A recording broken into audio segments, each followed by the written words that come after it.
सारणी 2.1 में पंजाब में मक्के की रोटी, राजमा, सरसों का साग, दही घी खाते हैं। आंध्रा में चावल, हरहर की दाल, कुंदरू, मट्ठा, घी, अचार खाते हैं। हरियाणा में रोटी, दाल, सब्जी, मट्ठा, दही, घी आदि खाते हैं। विभिन्न प्रकार के खाद्य पदार्थों में क्या होता है? हम जानते हैं कि प्रत्येक व्यंजन एक या एक से अधिक प्रकार की कच्ची सामग्री से बना है जो हमें पादपों से या जंतुओं से मिलती है। इस कच्ची सामग्री के संघटक क्या हैं? इस कच्ची सामग्री में हमारे शरीर के लिए कुछ आवश्यक घटक होते हैं। इन घटकों को हम पोषक कहते हैं। हमारे मुख्य पोषक कार्बोहाइड्रेट्स, प्रोटीन, वसा, विटामिन, खनिज लवण है। इसके अतिरिक्त हमारे भोजन में रुक्षांश जल भी शामिल है जिनकी हमारे शरीर को आवश्यकता है।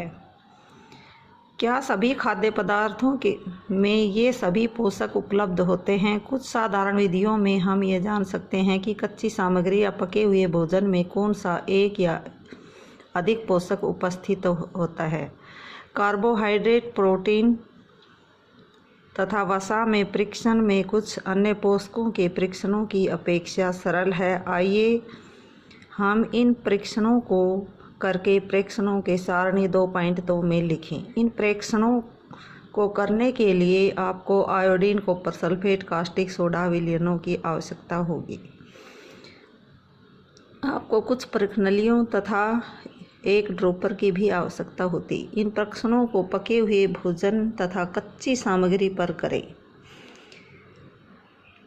इन परीक्षणों से प्राप्त परीक्षणों को सारणी 2.2 में दर्शाए गए तरीके से लिख सकते हैं। इस सारणी में कुछ खाद्य पदार्थ दर्शाए गए हैं। अपना परीक्षण इन पर या अन्य किसी उपलब्ध खाद्य पदार्थ पर कर सकते हैं। इन परीक्षणों को सावधानी से कीजिए और किसी भी रसायन को खाने या चखने का प्रयास मत कीजिए।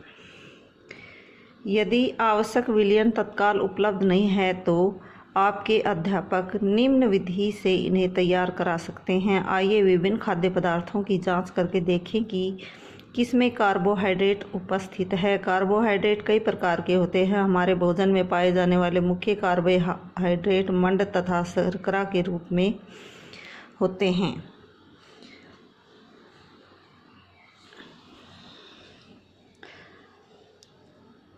आयोडीन का तनु विलयन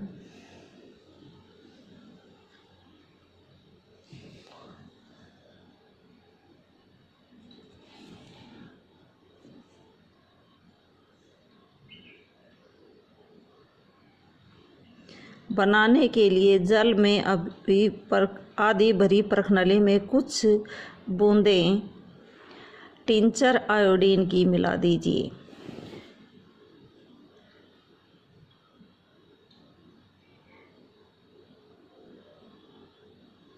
कॉपर सल्फेट विलयन 100 मिलीलीटर जल में 2 ग्राम कॉपर सल्फेट विलयन घोलने से बन जाता है। 100 मिलीलीटर जल में 10 ग्राम कास्टिक सोडा घोलने से अभिष्ट कास्टिक सोडा विलयन बन जाएगा।